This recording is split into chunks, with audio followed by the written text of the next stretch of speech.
Inside every person's mind are fields of dreams, floods of emotion, trains of thought, and cities of habit.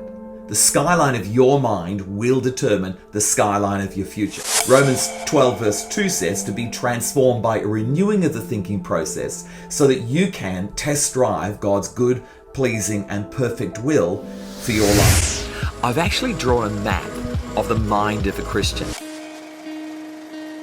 At the very center of the mind is the grand central station of the will. It's where decisions are made over every thought that enters into it. These thoughts either board trains of temptation that lead to the fallen region of the mind, or trains of faith that lead to the new region of the mind. The more trains that arrive at the fallen region of the mind, the stronger that region gets. But the more trains that arrive at the new region of the mind, the stronger that region gets.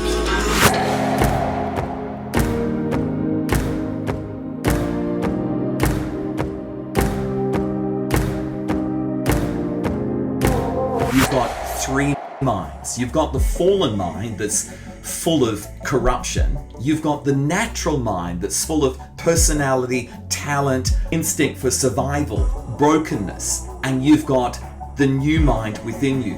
The thing about the natural mind is like a cart, and it follows the horse of either the fallen mind or the new mind.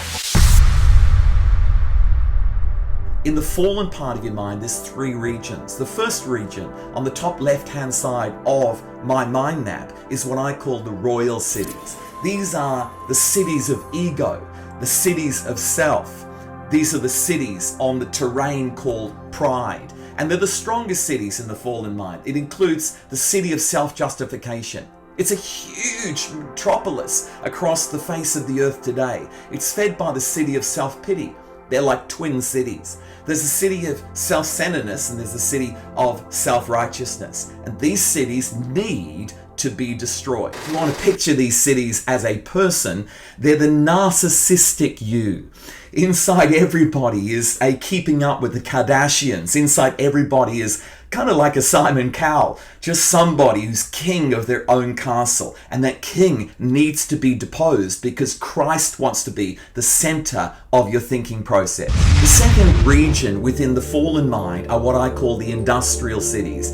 These are the attitudinal cities or the moody cities. They include the city of hatred, the city of bitterness, the city of anxiety, the city of fear, and the city of depression.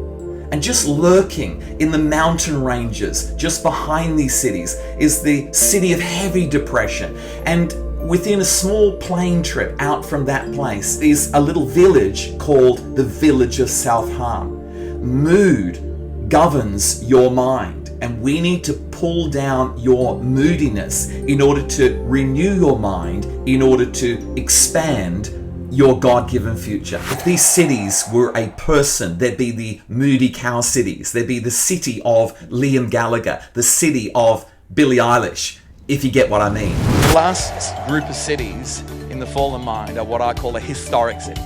So these are the classic cities. You know, the city of greed, classic. The city of lust, city of stealing, classic. These are the classic, basic cities that are at work within our lives, but we've cartoonized them because we thought Christianity is all about saying no to drugs and saying no to lust and saying no to pornography. But it's not as simple as that, because while the royal cities are being empowered by you, it's very hard to shut down the historic cities.